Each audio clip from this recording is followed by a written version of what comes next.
When dudes rock, they roll. Hello and welcome to the Dudes Roll podcast, where we discuss everything from D&D to New England survival tips. I'm your host, Jake, joined as always by my co-host, Myer. How's it going, Myer? Sup? How you doing? Good, yeah, good.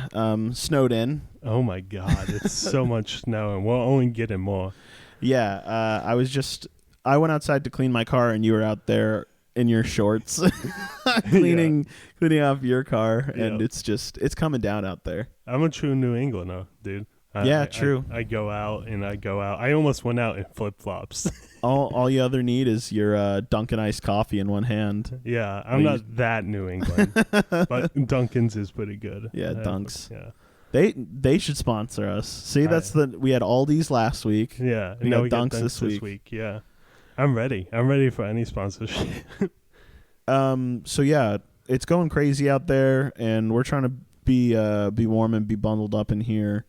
So I think what are we going to talk about today? Today we're going to. Or actually, do you want to talk about our weeks? Because it's been a week since we last sat down and talked. Let's go for you first. Let's hear your week. Let's see. So since we last spoke, I'll save the DnD, the Everstone, because we did another Everstone session, a very important one. Oh my god, that was crazy. A very important one on Wednesday, but I'll get to that at the end of my week. Actually, I'll let you do your week, and then we can both talk about the Everstone. And then we'll have session. what we did for that D&D week. Yeah, exactly. Yeah. That's perfect. Yeah. So I recently got a puppy. My family got a new puppy. It's adorable. He's so cute. It's ridiculous. It's a yellow lab puppy named Moose. Moose. I like the name. Yeah, he's got a collar now with like a bunch of moose on it and a little moose keychain on it. We're gonna get him like a tag that actually says the name and stuff. But I was home puppy sitting him because he can't really be left alone right now. Yeah, he's young. You gotta watch over him. Yeah, he's only like I want to say 9 weeks or so. So I needed to be home for an afternoon. So I was there hanging out with him, and oh man, what a guy! Shout out Moose. He's like the literal cutest. I was like sending pictures to the group chat yesterday. Yeah, that's how it is. Like if you go back on this, Moose is gonna come back and listen to this when he grows up, and just you're right. I should play this for Moose. Yeah. Do you have anything you want to say to Moose? Moose, you're gonna grow up to be a strong, independent lab. Mm-hmm. He's gonna be so big. Yeah, labs get big, dude. So we put down a deposit for one dog. We wanted a chocolate lab, but there were no. We got the last pick of the litter, and no one wanted Moose because he was so big. Oh, really? But not because he was older. It's because he's literally just huge. Oh, he's going to be a massive dog if he's big already. His paws are like the size of tennis balls. Wait, really? He's huge, dude. Like his head's big too. Oh, my God. He's going to be massive when he gets older. He's going to be huge. Like, I think in like 2 months, you're going to go back and you're just going to see him and he's just going to be like, well, this is no longer a puppy. This is a full-grown dog. All the pictures I have of him just like laying on my chest, he's going to be like the size of me. Yeah, you should do like a photo caption, like a photo with him every time you go see him to see how much he's grown up. Yeah. The same photo of me like holding him and then like put it together in like a video. Yeah, exactly. But other than that, I think I talked about my 2021 resolution a little bit last time we met. And that was watch a movie a day in 2021. And I finished off January. I finished off January 31st with Da 5 Bloods, Spike Lee's Netflix movie. I saw that on your list. I was curious. That seemed interesting. Yeah, it's pretty cool. So it's about four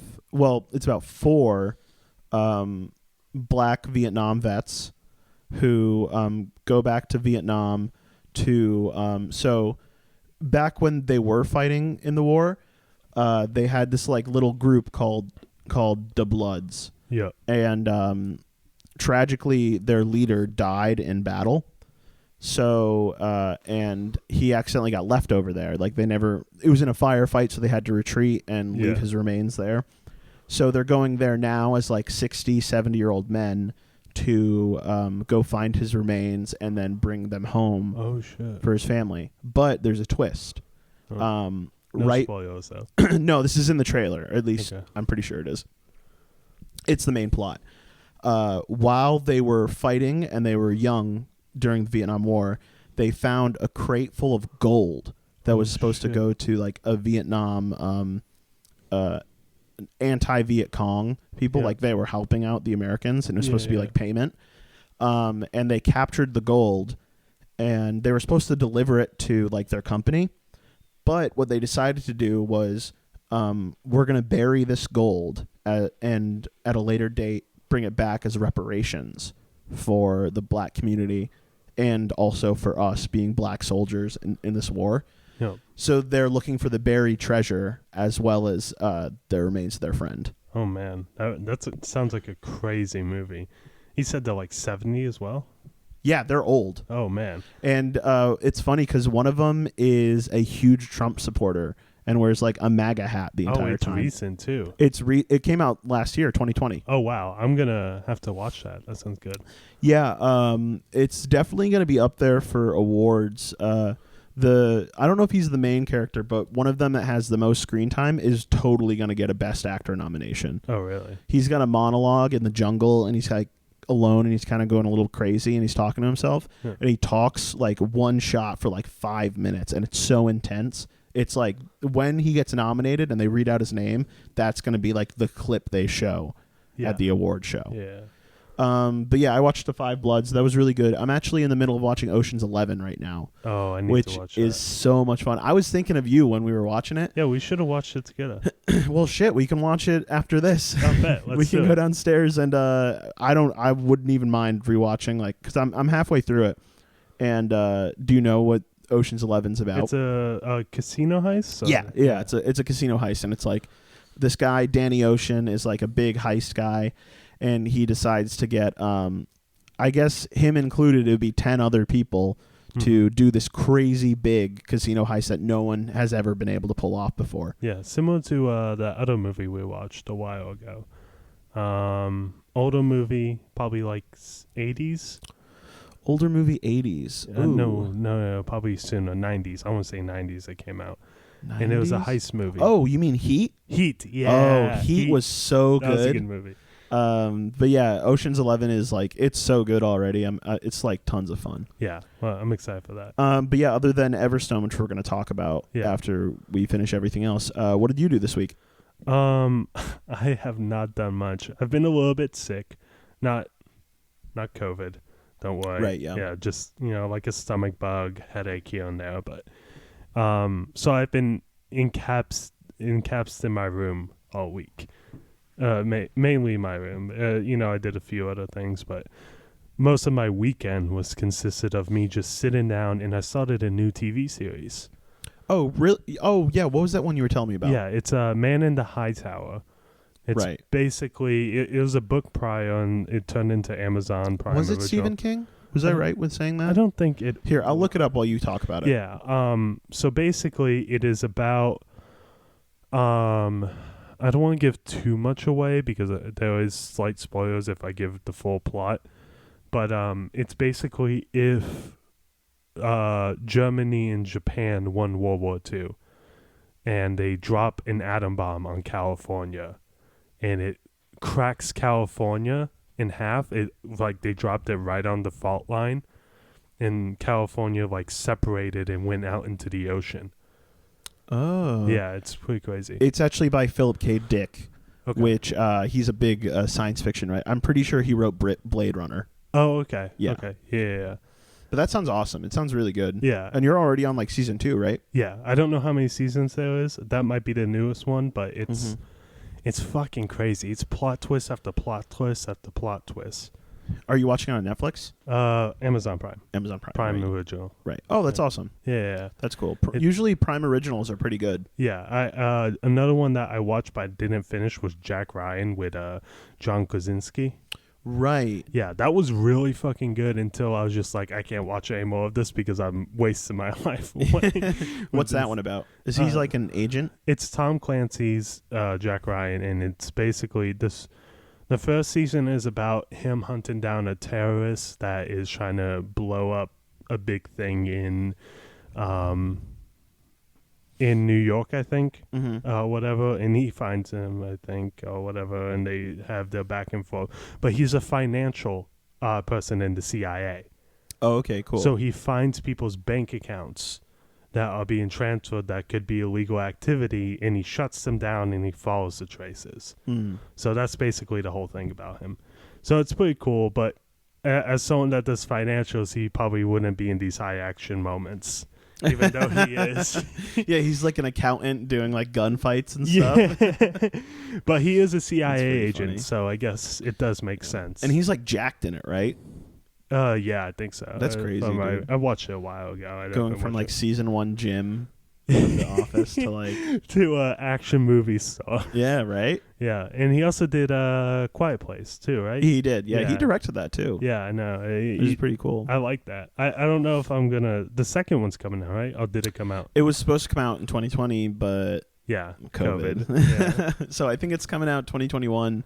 It might be coming out on a streaming platform. If not, it probably will be on demand. You got to pay like $30 to get it. Yeah, I'm excited to see it though. See what happens afterwards. It's probably gonna be the kid all grown up. It's like actually from what it seems, it takes place right after the first one ends. Oh wow, I haven't actually seen any trailers. The trailer looks really good. Yeah. From what I've seen. But other than that, what else did you do? Not much, dude. I've kind of just been chilling, watching TV shows. I've been watching a lot of YouTube as well. Right, yeah. I've been trying to find a good D&D campaign to watch of an evil campaign. Oh, okay. And I found one. I don't remember the exact name. They're pretty popular, but I can't remember. Oh, man. The name's going to escape me right now, but I'll come back to it later. Yeah, it'll come back to But, you. like, I watched one episode of it, and it wasn't my type because it was, like, very flashy of a D&D campaign. They go really fast, you know what I mean? Like, Oh, okay. Yeah. I like it slow. I can process what's going on, you know what I mean? But they're like, oh, this happens and this happens. This is, Dimension 20 or something like that. Dimension 20. Yeah, I think that's it. Interesting. Okay. Yeah, but it's good. Like, they do a great job. Like, I'm not putting them down in any way. No, It's just not your style. not my style, exactly. And Yeah. like, if I'm watching something and it's like a lot of lore behind it, after like, I want to sit down and listen to it, understand it, and Yeah. stuff Did like it seem to be like regular 5e? Yeah, it was 5e, but there was a few things that they did to like fit the characters. Like they made a race look different, but they skinned it to a half orc. Oh, that's cool. So it looked different, but they shaped it like all the stats and stuff were a half orc. Right. Yeah, so And it was an evil campaign, huh? yeah, I only watched like an hour of it, but it was pretty cool. Uh-huh. Did it start off cool? Like, was it just like you meet in a tavern, you meet in prison? Yeah, it's funny enough. One of the players is actually Matthew Mercer. Oh, cool. So that's how I found it. I was like looking up evil campaigns, and everyone's like, "Go watch this, go watch this." And I'm Right. like, okay, fine, I trust it. But it like they're like under the ruler of a dark lord, and they're high generals of the dark lord, and I don't know exactly what their quest is. Do you but know if they started off as level 1? No idea. Yeah. No. Yeah, because I imagine if they're high generals, they wouldn't have started off at level 1. Maybe 5. Maybe 5. Yeah, Yeah, that'd or be probably a 3. good spot. 3's a good one as well. 3's also good. Yeah. Because you get a whole bunch of shit at level 3. Every class does. Very true. But let's talk Everstone. Yeah, so we managed to finally get everyone together and run my campaign, Everstone. And last we left off, you guys were searching for... you met up with... you saved the king. This is a little while ago. Yeah. You saved the king, and he made you all spies of Housden, which is like... Housden's the city that he rules, and you're like secret agents basically for him. And he sends you on a quest because there's been talk of weird stuff going on in Dianix, a town across not across the sea, I guess it would be like a giant lake. Not across the ocean, but the sea, because the sea is like closed off. Yeah. I guess it'd be like a straight shot. It was definitely like it took you guys 3 or so days. Yeah. on boat to actually get there. And we had some combat on the boat too. We fought the manticore. Yeah, it was basically Among Us. Oh yeah, before that too. Yeah. There was a giant squid that attacked you guys, and then a manticore showed up and was trying to kill you guys. And Shaylee, the druid, talked to the manticore and asked why he was attacking you guys, and he said that you're driving away his prey. And you found out that manticore was hunting a giant squid. Which is terrifying because if we were supposed to fight the squid the entire time and the manticore was hunting it, I don't even want to know what level the manticore was. That was a lot of fun. We got really messed up by that manticore too. Oh yeah, totally. We almost died, I'm gonna be honest. Yeah, and then even he managed to get away. You ended up killing him. No. But after that, I forget who ended up dead, but there was the captain. Oh yeah. The captain, you found the captain dead with a ceremonial dagger, which you recognized from like another sacrificial plot, like way earlier in the story. And it was basically Among Us, as one by one the crew you were with was getting killed off. Yeah, and we had to figure out who the imposter was. Everyone was sus, basically. Yeah. I did some messed up things. It was shocking what you did. And I didn't even mean to be that messed up, to be honest. Do you remember what you did? Yeah, I remember we got two people. There was one guy that was a mute. Yeah, he was like an elf. Yeah, and then there was another guy, and I don't know what happened to the other guy, but I know to keep the mute there because he was trying to run away. Mm-hmm. Tofnar shot an arrow at him. Yeah, into his leg, I think. Yeah, into his leg, and then I like stabbed it through even more into the ground, and like stuck it into the ground so he couldn't move. It was like stuck in the ground. And then you like fused it with him, right? Oh yeah, I did lay of hands. Oh, right. On his wound, so the arrow got stuck inside of his bones, and it's so messed up. I mean, I ended up healing him afterwards. Yeah, I took the arrow out and I broke his bone again, and then healed it again. But. Yeah, the guy you were with got killed while he was sitting in like the mess hall while you guys were paying attention to the elf. And it turned out it was like a wizard halfling cultist that snuck aboard the ship that was killing off people, and that elf was actually like a super cool dude. Yeah. But you eventually got to Dianix, and you were searching around for other spies of Housden because there was a code word that you were supposed to use. I forget what it... the storm is as loud as cannons. Yeah, it was like, will it storm today? And the response to that call is loud as cannons. Yeah. And you eventually like met someone, Connor, I believe. Yeah. No, we didn't meet Connor. We met someone else, and then we met Connor. I think you met... Oh, well, you met the bartender. Yeah. And he gave you a little bit of information, but he didn't really know what was going on. But someone was eavesdropping on our conversation as we were talking to the bartender. And, yeah. And then I followed him around and finally caught up to him. And I think that ended up being Connor. Okay. I wasn't sure if it was Connor. I thought it was one of the other people. No, I think Connor was the first to talk to you all, to you guys, and then you talked a little bit in the bar, and he was like, meet me at this location at like midnight or whatever. Yeah. And he sent you coordinates, and you eventually made your way to a cabin in the woods, and you found out that their sect of Spies of Housden were a club called the Bookhouse Boys, which I totally stole that name. Oh, you did? It's from Twin Peaks. Oh, I didn't know. There's that like a secret like club of like guys who like protect the town named the Bookhouse Boys, and there's like a clubhouse as well. Oh, that's funny. I 100% stole it. I did not know that. But eventually you one of them doesn't show up, so you go off to find him. You find his corpse, and you guys fight these like 4 vampire seeming enemies, and you figure out that paladins can really easily dispatch them. I'm level 5 at this point, and I think I did like close to 50 damage in one round. Yeah, because whatever damage I do is doubled, I think it was something like that. And I did a shit ton of damage. It was cool. You're like the heavy of the group, basically. Yeah. I'm the healer, but I'm also the tank at the same time, which is funny. Terrifying. But moving on from that, you come back to the clubhouse with Connor, and everyone they're like ransacked the place, and two of the other guys, I think Desmond and Harry, were kidnapped, and you need to go find where they were kidnapped to. You eventually came across a camp. You dispatched everyone in the camp.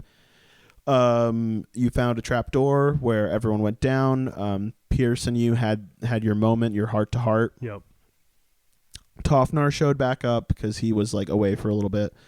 You all go down into the trenches, and the door shut behind you. Yep. And then we started, and this is now the start of the session that we had this week. And we kind of scurried through the cave, I would call it. It was a mine shaft. That's the one I was mine shaft. Yeah, it was basically your guys' first dungeon. Yeah, which was really cool. I had a fun time.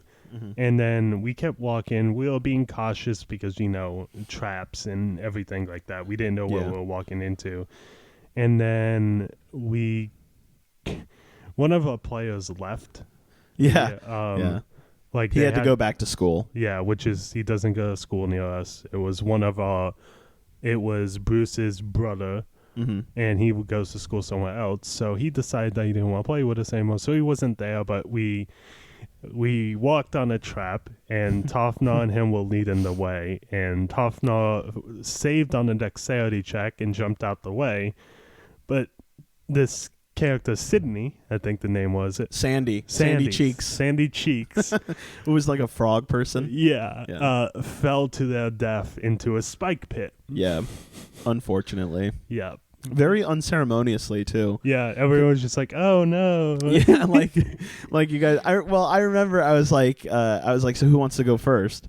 And then you guys are all like deciding, and I was like, I think Sandy wants to go in the front, guys. Yeah. And we were all like, "Oh, that's a great idea." Yeah. So yeah, he fell into a spike pit, and immediately you guys were like, "Let's loot him." Yeah. Pierce tried his hardest to go loot him, but yeah, it was a cool way of doing it. He like rappelled himself down and like tied a rope to himself and was like jumping out to try to grab him, but he only managed to like grab one piece of him, and for you guys it was his coin purse. Yeah. And then he like fell to the very bottom, so you couldn't have done anything else. Yeah, and then we all had to figure out a way to get across after that, and that took a very long time because it did. We were trying to think of every single possibility of how to get through it. I mean, I even used to spell Find Steed to like summon a horse to like run over the rest of the trap to like fully open it up. Yeah, which it basically did. Yeah. It like flipped over itself and like knocked the floor out from it. Yeah, and then we're all sitting here trying to figure it out while our druid just casts spider climb and just walks over to the other side on the side of like the Spider-Man's across the ceiling, and it's just like, all right guys, your turn. Yeah, they set up a campfire on the other side. Yeah, they were like toasting like and I think eventually you guys figured out that so like the mine shaft had like pillars and like a thing across of it. And you guys figured out that one of the pillars over the actual like trap could be knocked down, and like a foot bar would come out, and you could like jump onto that, then jump off of it and onto the other side. Is that how it fully worked? Is that what it was? Yeah. So like the two bars came down, and what you were supposed to do, at least in my head, because this is a cultist camp basically. Yeah. What they do is they have like a stick that they take and like pull it down, and then they just easily like jump to it, and then jump to the other side, and then like lift it back up with the stick. But you found the handlebars to pull it down, and you grabbed it and slammed it down with all your might. And I think I made you do a dex save. Yeah. And it wasn't a good roll. No. Because you fell over like with the spikes like 2 feet away from your face, and Alduin was like holding on to you with all his might. Tofnar holding on to Alduin. Yeah. It was a very scary moment. There was 2 points where Bruce and I almost died on just this spike trap. We didn't even get to the actual dungeon part. Yeah, exactly. It was very wacky all the ways you guys tried to do this. Eventually Pierce got over there, And as you said before, we'll launch you, Bruce. And you try to launch Bruce, and he completely misses the foot rail and like falls forward, but catches himself with his feet. So he's also like dangling right in front of the spikes as well. So bad. And we were thinking of like Tofnor had the idea to run and like we launch him over and tackle him to the other side. Yeah. But if he did that, he would just like fell right into the pit. Yeah, I think he was thinking he was on the ceiling, but he was he was down below. But we eventually got over that, Yep. and then we headed down further into the shaft, the mine shaft, and then the next one I think was the door with the levers. It was the darts. Oh, we ran into the darts. I forget about But you guys got past the darts really easily. Yeah, you guys were real smart about it. Yeah, we predicted, and then Tofnar summoned a unseen servant, I think it was. I think so, yeah. Yeah, and he to step on the pressure plate? Yeah, he just walked through, and it just killed the unseen servant, and then we just walked around that thing, and then we got to a dirt wall at the end of the mine shaft, and, and as soon as we walked up to it, I was pissed off from all the traps, so I punched the wall as hard as I can. Yeah. And you revealed it was a metal door. Yeah. And everyone gave me shit. They're like, "Oh, why'd you punch the door? Why'd you punch the door?" And then you say, "Oh," and then you hear the metal clank on your fist. I took 2 points of damage for that. Yeah, you hit it real hard. Yeah, we were all pretty messed up when we went into this. I had 14 health going into this. You were bloodied, basically. Yeah. I think at least most more of you than bloodied. Yeah. Because bloodied's half, right? Yeah, bloodied is half or lower, I'm pretty sure. Yeah, I was way lower. I was not looking too good. A lot of you guys were not looking good. Yeah. So the way you went about this dungeon was definitely with that in mind. Yeah. But yeah, you came to the door, and Tofnar, with his quick thinking, took a torch and just like pulled it on the side, revealing like 3 levers with like 1, 2, and 3 marked on them. Yeah. And you guys tried a bunch of stuff, but you couldn't figure it out. But then Tofnar was like, "Wait a minute," and he pulled the torch on the other side, and it revealed a lockbox with a note in it, and it was basically just like a hint at how to open the door. Yeah. And it was like in like thieves speak. Thieves can't. So Pierce like read it and kind of came up with it pretty easily. Yeah. And you managed to get through. Yeah. And then we came to this long hallway with a door on the left, and we entered the door. Tofnar and I, we were very cautious about it, and like the party stayed behind as we entered, and as we entered, we encountered the smell of death as we opened the door. I think a few others puked as we opened the door. It was bad. And then we walked in, and it was just a giant pit of these, the same cloven of the vampire things that we killed. Mm-hmm. Oh, yeah. And I was nervous as fuck because I thought they were going to come to life. So I literally just looked at Tofnar, and I was just like, shh. And I told them to slowly back out. That's why I did that, because I was literally like, they're going to come to life. Let's get the fuck out of this room. Yeah. Oh, yeah, that was just a death pit. That was like failed experiments, but I totally get why you did that now. Yeah, I was like, shut the fuck up. Get out the room. Like, let's go. But yeah, then you kept on going, and you came to the sleeping quarters of a bunch of guards. And you tried to stealth, and you rolled pretty bad, and the door like swung open, and you kind of woke one up. But funnily enough, he was just gonna like roll over and just be like, "Oi, be quiet," and like go right back to sleep. But you guys were immediately like, "I kill everyone." Everyone, like, as soon as like you said there was movement from one of the cultists, all of us did our instant. Like, oh, I want to do this, this, and this to kill them. It was. You just like coup de grace, like literally 5 dudes. Yeah. Well, we actually charmed the person. That's true, and he killed another guy. Yeah, Tofnar charmed someone to kill another guy and then slit his own throat. Yeah. And then Bruce killed 2 people with 2 arrows, stabbed them in the head, and then I think Pierce just. Oh, he cut out his eyes. Oh, my God. Jesus Christ. He held his mouth and cut out of his eyes. And then you kept on going forward, and it was like a mess hall with like 6 or so guys at like various tables just like eating, and you guys really were thinking hard about how to get through this one. In this one we were pretty quick about too. We didn't spend as long as we did on the spike traps. Oh yeah. And then I think we ended up doing Stinking Cloud. Yes, which made some of them break Constitution. I think one of them just straight up fainted. Yeah. And you guys tried to stealth to, because I think you pinpointed a secret door. Another secret door. Yeah, we did a lot of perception rolls to see what's on the other side, and then we did Sinking Cloud, and then someone cast Pass Without a Trace on us, so that's a +10 to all of our I think it was Bruce. Yeah, that's a +10 to all of our stealth checks. Mm-hmm. So we did Sinking Without a Cloud, and then we went around the perimeter of the room to the other door, and on the way we got seen by one of the guys because someone did a poor self check or something. I don't. Yeah. Oh no! Once we entered the cloud, we all had to make con saves. Right, and a couple of you guys failed. It was Pierce and Bruce actually that failed it, and then Tofnar saw this, cast Unseen Servant to tackle the one guy that saw him. Yeah. And then he got knocked out somehow. I don't know. Yeah, he just like hit his head on a bench or something. Yeah, and then we opened the door, and they heard that, and then I was fucking worried as shit. I was like, we need to barricade this door even more.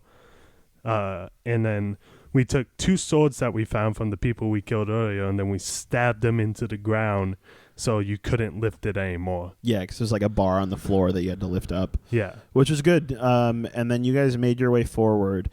And secretly, well, not secretly, I asked you guys to do a perception roll, or whoever was like in front.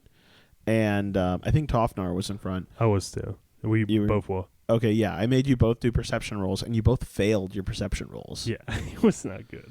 Because there was actually a tripwire that let off a silent alarm. Oh, I didn't know that. And you did the tripwire, and you came to this experimentation room with the 2 Bookhouse Boys guys on the slabs, just getting experimented on, but no one else was there.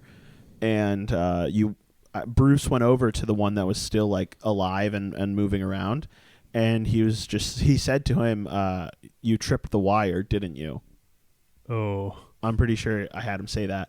And then just then, a wizard and his like little Igor helper showed up, and he cast Fireball at Bruce. By the way, Fireball is a dex saving throw. Is it really? Yeah, it is. Huh. Because I was like, isn't there, like, on most spells, especially the ones that powerful, right? There's always a save and throw on them.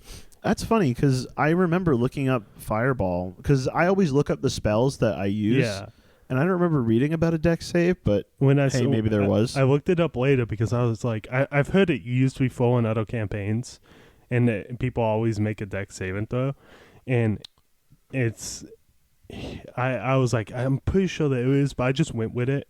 But there was one. I read it like on the sheet, but for future reference. Well, anyways, he got hit with the fireball, and then everyone started initiative, and the wizard rolled a nat 20, and he used, I think it was like an 8th level spell, Time Stop, which is an insane spell. Yeah. Basically, you roll a d4 +1, and you go that many turns. Yeah. And he rolled a 3, so I was going to go 4 turns in a row, which is just crazy.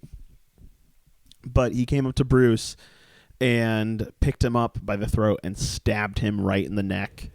Yeah. Killing him. But before Bruce could die, he saw a glowing purple, what seemed to be a rock around his neck, and he grabbed it and threw it on the ground. And the wizard freaked out, and it blew up, and Bruce was thrown against the wall, and the wizard thrown back. And Bruce died. Like a legitimate player death. A legitimate player death. Although I will say it was premeditated, because me and him did talk, and he was saying that his semester that he's starting is very intensive, so he wouldn't be able to play D&D as much anymore. Yeah. So between me and him, we had a secret. Like, he was even texting me. Oh yeah, I had him sit at the DM table. Yeah. Because the way we have a setup is, we have a big long table for all the players, and then there's like a circular glass table on the other side of the room where usually I, the DM, sit, and usually one other person. Usually you sit there. Yeah. But I was like, yeah, Bruce should sit there today. Yeah. And you were like, why? And I was just like, I don't know, just because. Like, that's weird. Something's gonna happen. Why is he sitting there? Something did happen. He was like texting me. He was like, I don't know how you're gonna kill me, but I bet it's gonna be awesome. Yeah. And I checked with him like after all that happened, and he was like, no, that was so cool. Yeah. The way I died. And you guys fought the wizard, and you won. We killed the little halfling as well. Yeah, you killed the little Igor guy. Yeah. And then just as I think you killed the wizard personally, I think you like stabbed him. Right? Yeah. So I remember he was prone because I don't remember who knocked him down. Someone knocked him down. I think Tofnar used Thunderblast or Thunderwave or something like that. Yeah, that's what it was. So he knocked him down, and I was already up there, and I get, you get advantage for when you do melee attacks on prone, and so I ended up killing him, and I kneeled down, and I stabbed into his chest with my glaive, and I kneeled down, and I was like, this is for Bruce.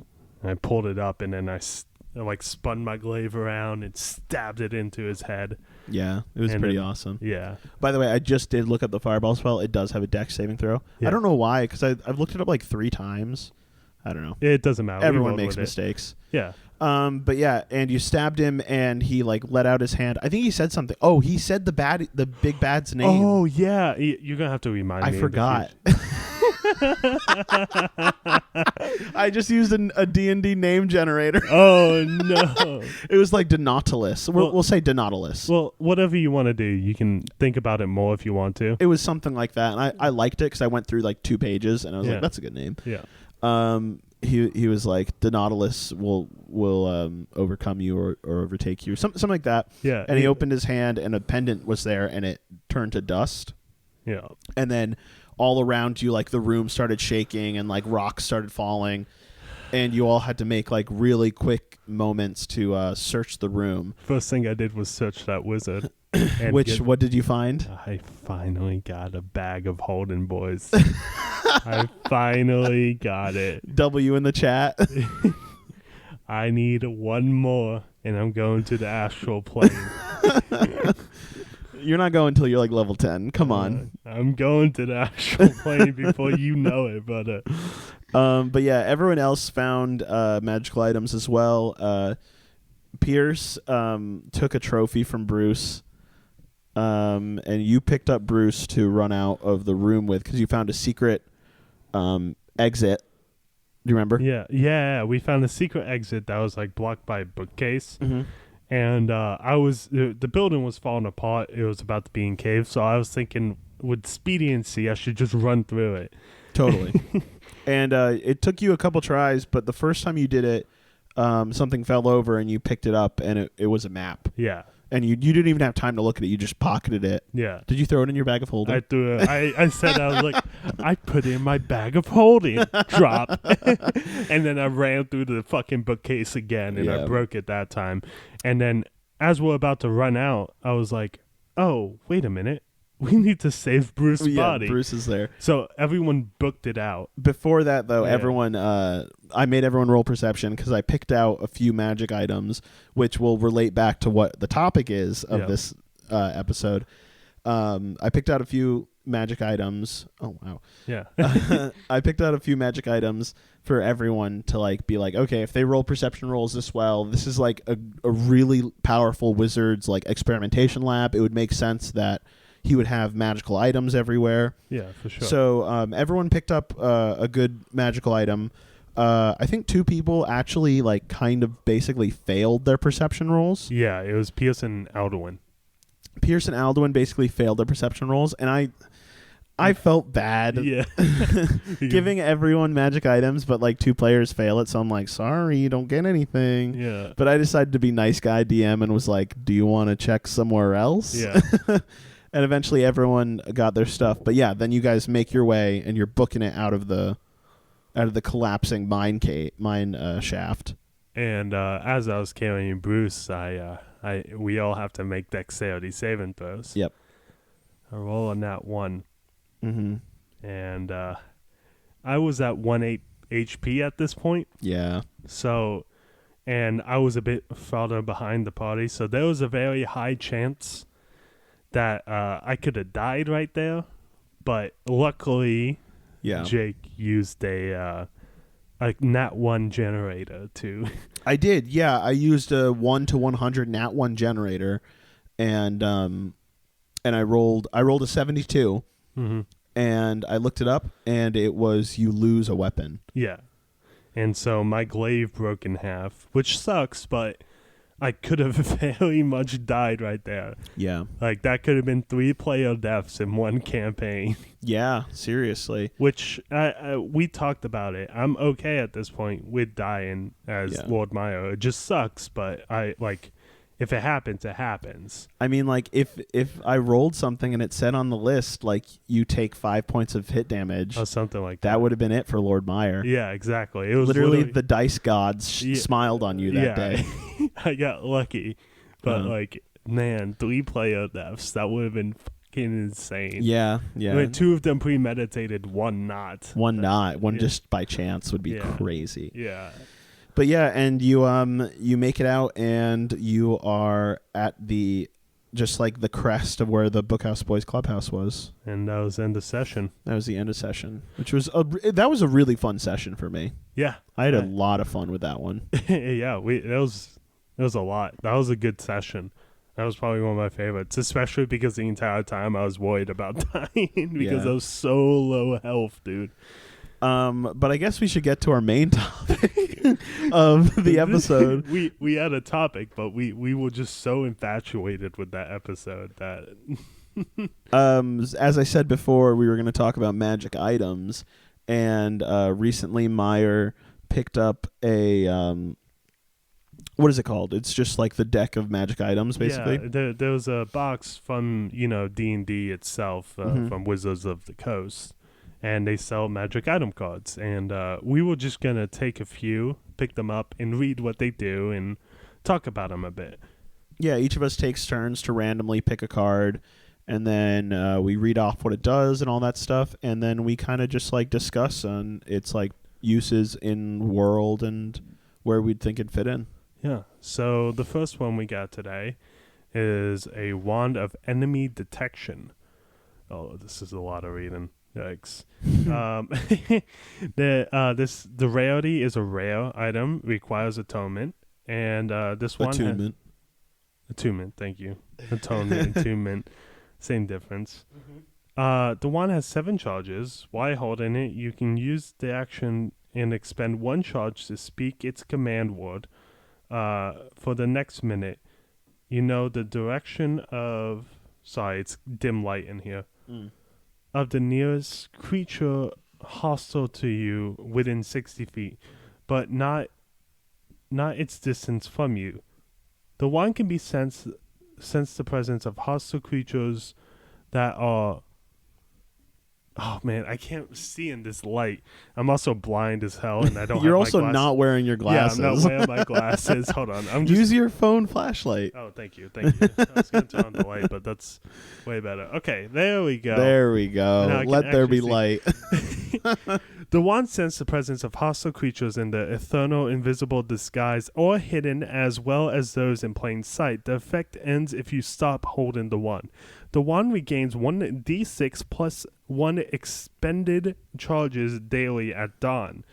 If you expend the wand's last charge, roll a d20. On a 1, the wand crumbles into ashes and is destroyed. Whoa. That's pretty cool. I like that. I like that item. Yeah, this is a really good item if you're going against like if your big bad is like a group of assassins or something like that. Yeah, like a League of Assassins or something like that. Yeah, so you're dealing with anything that's very Stealthy. secretive, or like there could also be magic users that use invisible. True, very true. Yeah, so that's a pretty good It doesn't seem OP either. No, it seems like, and it has 7 charges Mm-hmm. that you could use, and it could possibly break. Yeah, true. If you it said expend last charge and you roll a 1 on a and D20. that one, yeah, it'll crumble away. I like that.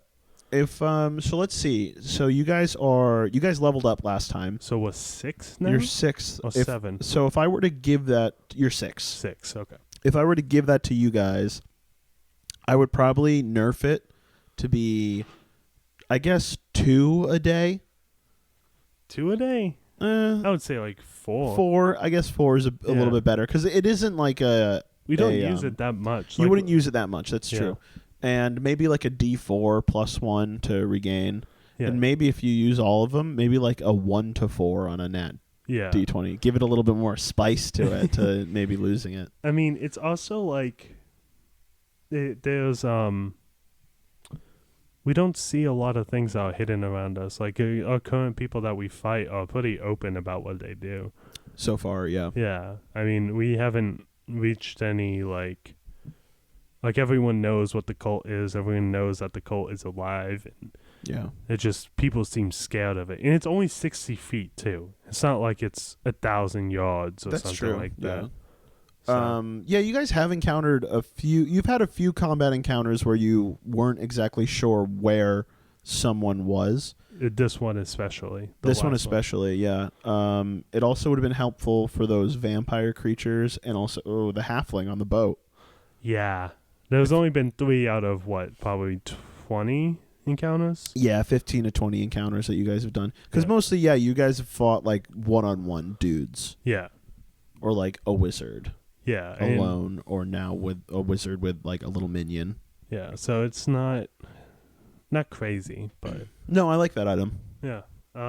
Let's see what you got. All right, I'm gonna do a random pick. Let's see, and here we go. All right, let's see this one, and this is Rod of Rulership. Ooh. So it is a rare, and it requires attunement. And it goes like this. You can use an action to present the rod and command obedience from each creature of your choice that you can see within 120 feet of you. Each target must make a successful DC 15 wisdom saving throw or be charmed by you for 8 hours. While charmed in this way, the creature regards you as its trusted leader. If harmed by you or your companions or commanded to do something contrary to its nature, a target ceases to be charmed in this way. The rod can't be used again until the next dawn. Huh. That is pretty powerful by how many it is. Yeah. I would nerf the amount of people it could do and probably the range, but within 120 feet. So if you were in like a town square, you could literally do everyone. No, it's beast. Wait, each creature of your choice. Yeah, creatures. So I mean, it depends on what you think a creature is. I wouldn't say it's humanoids, though. Yeah, I guess so. I bet some DMs would say it's a humanoid. I would count mystical beast and stuff like that, but I would not count a human. That's why it gets broken. Yeah, but it has to beat a 15. Like if you're trying to tame a Manicore with that, it has to beat a 15 wisdom saving throw. Like they have their own modifiers. I think the modifier for Manticore is like a +5 or something. I haven't seen the stats for Manicore in a while, but so it's for probably its wisdom. All they have to roll is a 10, and anything below 10 they fail. Yeah, like a 15 wisdom save isn't that bad, really. Especially when we get higher level. And you start fighting. Like if you did it to a wizard, it would be really hard. Yeah, once you get higher level, the wisdom saving throws don't even matter if it's a 15 at that point, because you have to roll almost like a 1 or 2 to not get a 15. Yeah, right. That's basically what it's like now. But I like this one. This is pretty cool. Rod of Rulership, and I also like that you can't use it again until the next dawn. Yeah, and also the fact that you can't make the creature do anything outside of its nature. Yeah, that makes a lot of sense. So, like, if it was a bunch of manticores don't, like, eat their kin or anything like that. Right. So if you're like, eat your kids. Yeah, like it would snap out of it. Yeah, it'd snap out of it, and then you're fucked. And if you hurt it or anything like which that. I think is pretty easy if people know what the fuck's going on. Like, in role-playing, you wouldn't know the first time someone used it, but afterwards in the future, if anyone used the rod of, what's it called? Rulership. Then people would be like, oh, okay, like, you can control beasts if you use that, so I won't attack it afterwards. Yeah, that's true. You'd probably be like, hey, guys, I'm going to use the rod of rulership right now, so don't do anything stupid. But, like, the first time you use it, you probably didn't tell your party what it does, and you're just like, maybe you can get in some spicy things. Yeah, because that's another thing. As if you're doing this in lore, you would find this item, and you would find any magic item, really, and you'd have to make a history or an intelligence check to actually know what it is and what it does. Well, to actually know what it is and to what it does, you would actually need identify item, which is even harder to do because someone in the party needs to have that. Or either you need to go to a Is that a feat or a spell? It's a spell. Okay. It's a cantrip, though, I'm pretty sure. Oh, okay, cool. But, and it can be cast as a ritual. So sorcerers and stuff like that, it takes longer. It takes 10 minutes instead of like 1 minute. And they can cast it, over time so it doesn't use a spell slot. Right. Yeah, because I'm just thinking about all the magic items I gave you guys, so now you're going to have to spend time trying to figure out. I mean, obviously you won't because a bag of holding is pretty... Well, I actually probably don't know what it is, and I probably shouldn't put that map in of it. Yeah, I guess... Because I guess you just thought it was a wizard's bag, so you're like, there must be something good in here. Yeah. And you took the bag. Yeah, so I took it and I put something inside of it, but I have no idea how it works or what it is. Very true. So, and also, because you don't know if he put anything in there... I have to go look through it. But if I hold it upside down and dump it out, everything comes out. Oh, interesting. Yeah. So. Yeah, I'll have to think about that. Lord Myer doesn't know that, though. That's true. So we'll have to see how he handles that. That's very true. Oh, man. Could you imagine if you died and you lost the map and the bag of holding? Yep. Shit, dude. That would have been bad for you. That would have been really bad for me because then I would have nothing for you guys to go on. Yeah. Because right now, your main quest that you're on, you're kind of nearing the conclusion of it. Oh, really? Yeah, pretty much. We probably have like 2 more sessions? 2 to 3 more sessions. There you go. Yeah, we'll see how it goes. Yeah, basically. Because we do take a long time. Yeah, because you guys are pretty banged up right now. Yeah. So you're going to have to like find shelter. And long rest. First thing I'm doing. Long rest. I'm just going to pass out asleep next to Bruce's dead body. Oh, yeah, and you got to do something about Bruce. I talked to Bruce in person, like IRL, and I have a plan for it. Just allow me to do it. Cool. Yeah, it's nothing crazy. Just, what he wants, basically. Yeah. His last will and testament. Yeah, there's a few things, but all of it can be done like by other people that are not the party. Right. As long as we pay gold for it, which I can use his gold. Oh, I'm interested to see what you guys want to do with it. Yeah, I'm excited. I don't want to spoil it because... Oh, yeah, he has gold, so you guys are going to have to figure out how you're going to divide that. We're not. You're taking it? I'm taking it to pay for all of his funeral stuff. Good. I like that. Yeah. You're going to have to convince everyone else about that, though. I can easily convince Pierce about that. Okay. Because he likes Bruce. Yeah, that's very true. Alduin might be a little tricky. I'll just kill him. Anyway. Easy solution. Do you want to pick another one? Oh, yeah. Let's go. Let's split this in half. Gonna cut this in half, and that is our card. Well of Many Words. Oh, God. Ooh, that sounds cool. Let's see what this bad boy does. This is a legendary item. I need my flashlight. Oh, fuck you. Okay. There we go. Sorry, I didn't mean to hit the mic there, so I guess. The fine black cloth, soft as silk, is folded up into the dimensions of a handkerchief. Chief. Either one. Okay. It unfolds into a circular sheet 6 feet in diameter. You can use an action to unfold and place the Well of Many Worlds on a solid surface, whereupon it creates a two-way portal to another world or plane. Wait a minute. Do you remember talking about this? This one? Yeah, we talked about this. Oh, we have? Not on the podcast, but me and you in person. Oh, I don't remember about this. your quest to get to the astral plane. No, that was the It's also this. Oh, okay. Yeah, because there's portals and stuff. Yeah. Each time it opens the portal, the DM decides which it leads. You can use an action to close the portal by taking hold of the edges of the cloth, folding it up. Once the Well of Many Worlds has opened a portal, it can't do so again for 1d8 hours. I want this. Because you choose where it goes. Yes, you like unfurl it. It's like do you remember Chalk Zone? No, I do not. The cartoon? I think I heard of it. Where he drew on the chalkboard with the purple chalk. He's got a magic chalk stick, and if he draws on the chalkboard, it like he can hop through a portal. Yeah, I actually do remember. Was it Nickelodeon? It was Nickelodeon. Yeah. Okay. Yeah. I like that show a lot. It reminds me of that. Yeah. I think that'd be pretty cool. So it sends you to just another world, basically? Yeah. And then you pick it up and the portal closes. Huh. That's interesting. So it's a two-way portal, too.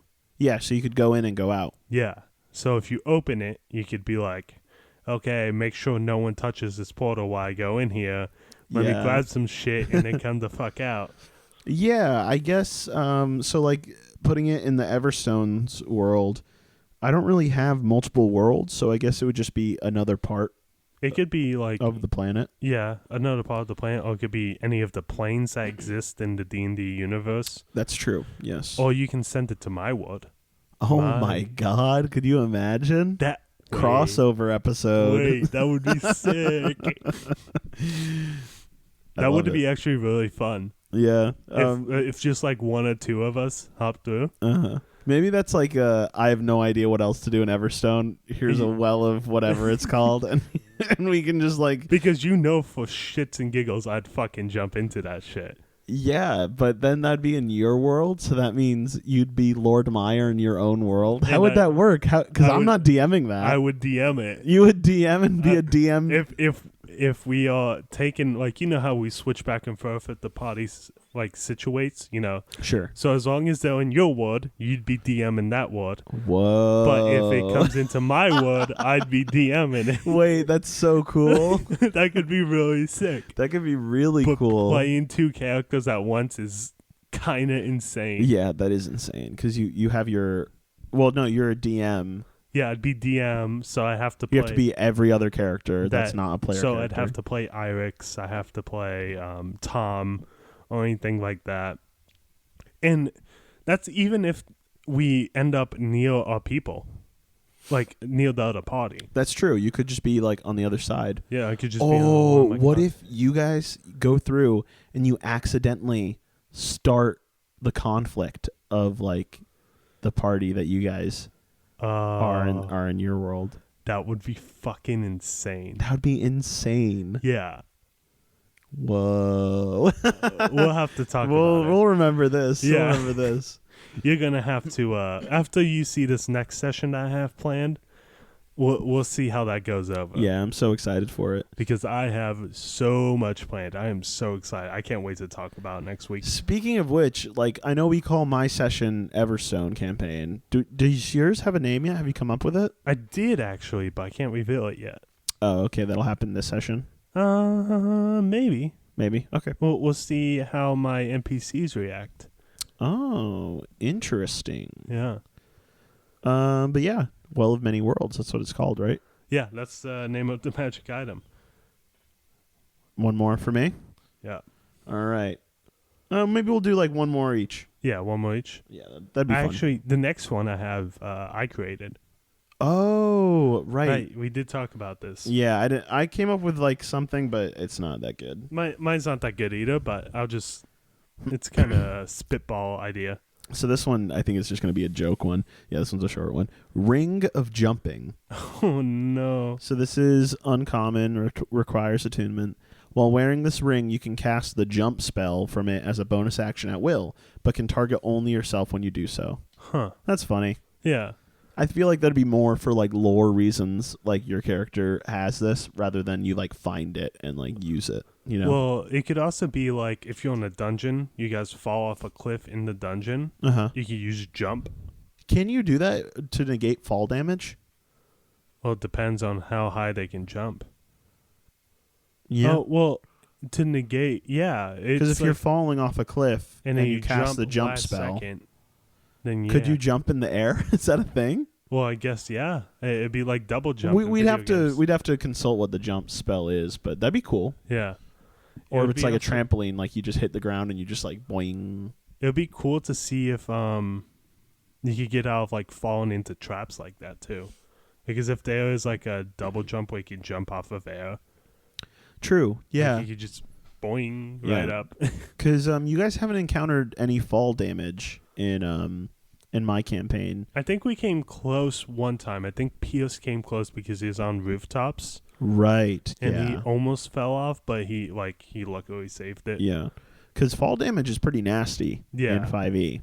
But if you're a fighter and you have max health, you could fall maximum height and not get in. It was barbarian. And not die. It was some TikTok of some guy explaining how it could work exactly. Yeah. And it was really cool. I just forget the how it actually worked. Because I think the maximum amount you can take is like 8d12s or something like that. Something, yeah. So I could just picture a barbarian jumping off of a cliff and surviving. Just fully raged. Yeah, fully raged, be like, fuck yeah, and just like trying to like jump after a dragon or some shit. Right. Like, it just completely misses and just falling angry, yelling the entire time like, ah! And it just falls face first and just wipes off the blood and dirt and just like yells at the top of the voice, I'm okay. I'm okay. Just like broken legs and broken arms, but he's just like chilling. Yeah, but not dead. That's all that is. So what about so you said you came up with a homebrew item? Homebrew item, yes. Let's hear it. Because I did it in honor of my weapon break-in. Oh, okay, so it's a magical glaive. Nice. It can teleport in and out of reality. So I can summon it, basically, kind of like Thor's hammer, but instead of it like just going anywhere in the world, it just appears. Ah, okay. So if I don't want it on me, don't want to carry it, or poof. Yeah, exactly. No one can take my weapons when I like walk into a city guard or something like that. Before we walk up, I just disappear, and then when we reappear, I could be like, you know what I mean? It does the typical damage that it does, but it can also fight on its own. Oh my god! But it has a hit class, like an AC, and AC it has and a HP. low HP. Interesting. So like it has the AC of wood, which is in the DM book, and it has the health of wood, which is in the DM book. So it can easily break, but I can always vanish it as well. Right. So. So I would probably categorize that as ultra rare. Ultra rare, yeah. Not almost legendary, but not quite legendary. Yeah. It's pretty interesting, I think. Yeah. It would be epic. There's rare, epic, legendary. Okay, yeah, epic. That works perfectly. Yeah. Man, that would be kind of cool to have as Lord Myer, just because I could just poof, let's go, bitch. Yeah, you can kind of use it as like a shield that like constantly like voom, voom, voom, voom, voom, goes around you too. It's basically a lightsaber at that point.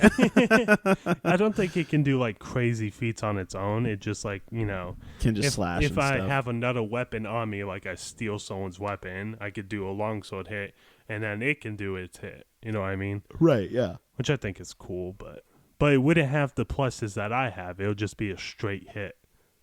Just straight damage. Because I have a +6 attack bonus, it wouldn't have the strength plus hit or whatever. Right. It'd just be whatever you roll to hit. Yeah, that'd be pretty cool. Yeah. Probably like a range of like 30 feet, basically. Well, yeah, because that's what glaives have.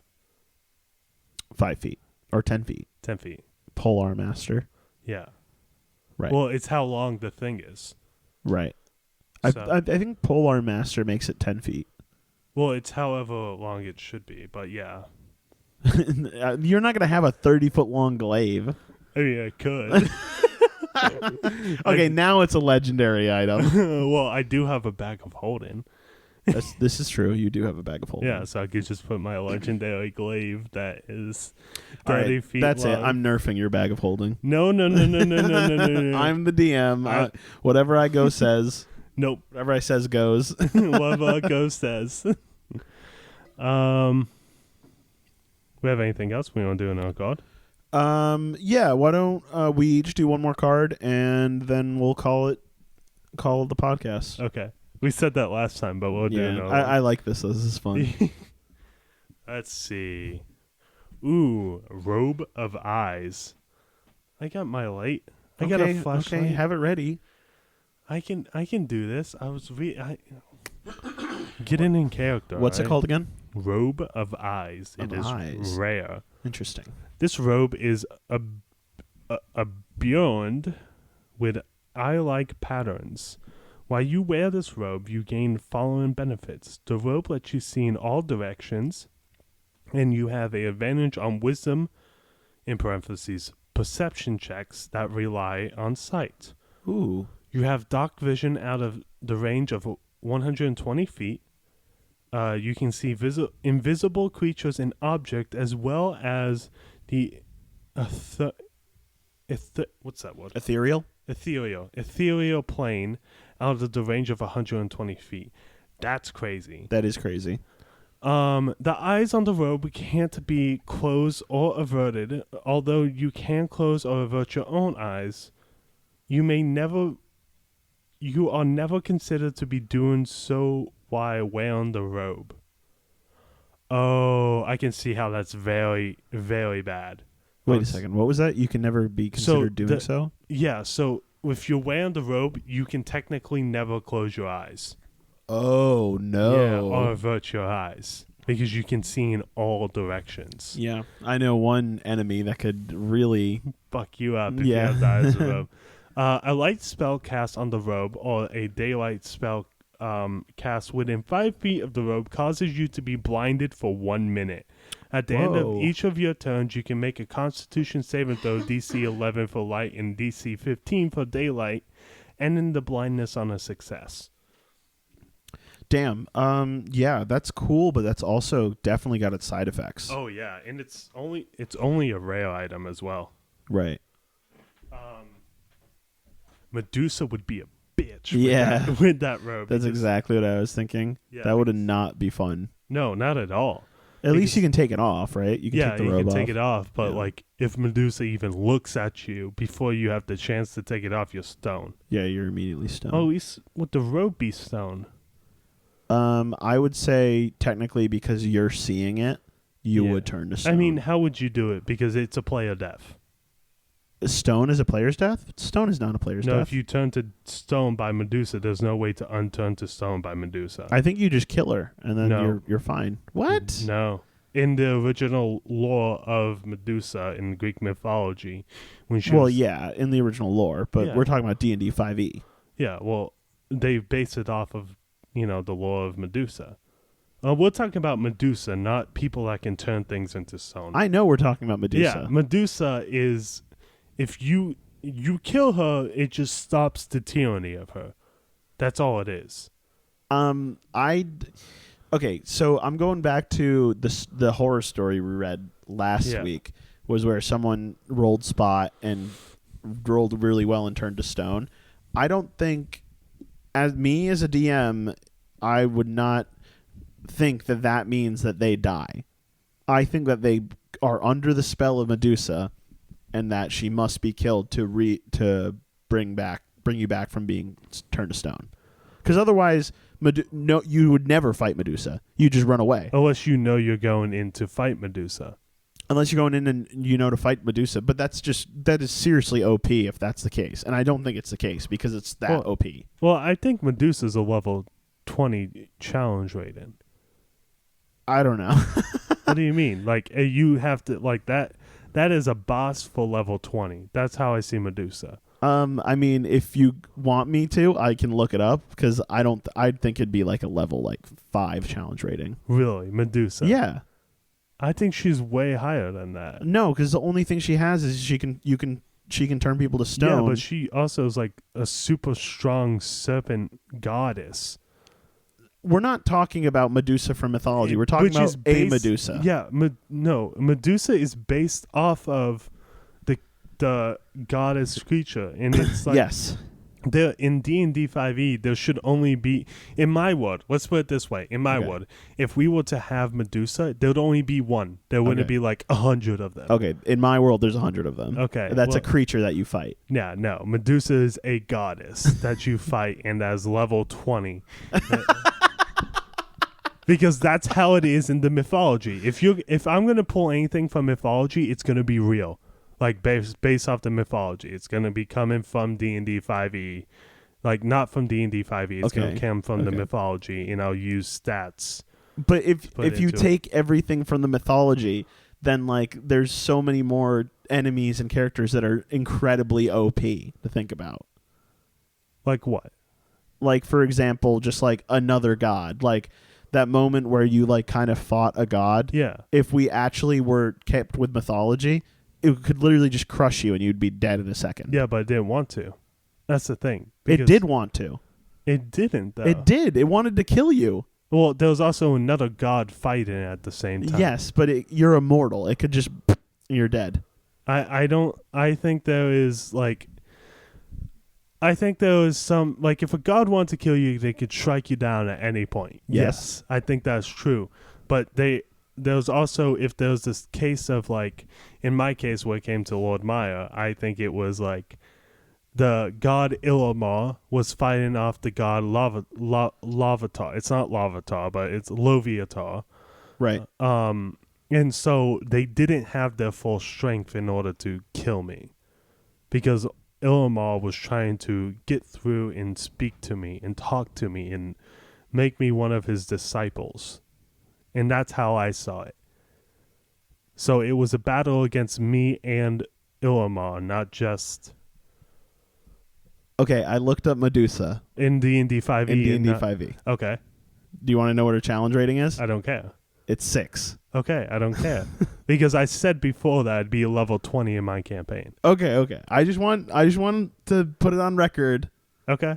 That it is quite easy to kill a Medusa.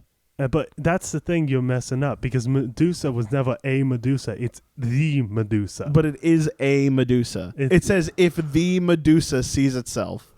The Medusa. Okay, if the Medusa as in like a Medusa. Well, I think Wizards of the Coast has the wrong challenge rating for Medusa.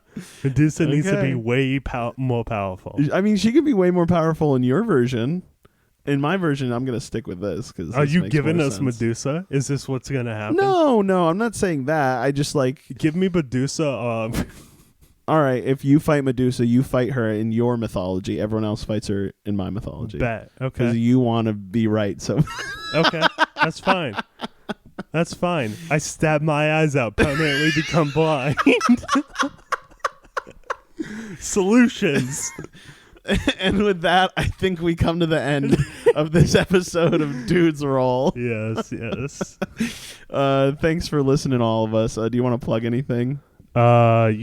Just check us out on whatever you're listening from. Go check out other social medias. It's all Dudes Roll. Yep. It's pretty find us, Instagram. Well, don't check out Instagram yet. We're still working on it.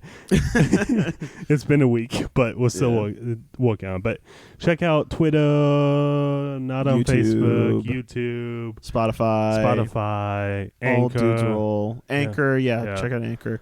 But, What about you, Myer? What do you want to plug personally? As always, twitch.tv/WillardMyer.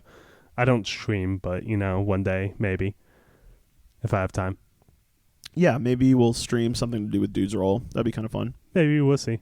Yeah. Yeah. I kind of want to do a D&D session on Lord Maya. That'd be cool. On my stream. I mean, I'd always be down to be a part of a D&D stream. I just got to find other people. That's all. I know. And I guess we couldn't really stream our roommates because I don't think they really Not all of want to them do that. are comfortable with that. Yeah, and that's totally cool. Yeah. Respectable. But how about you? What do you got plugs? As always, I have my letterbox, which is the most active I am on social media. Everywhere else, I'm pretty much, I don't do anything. I just look.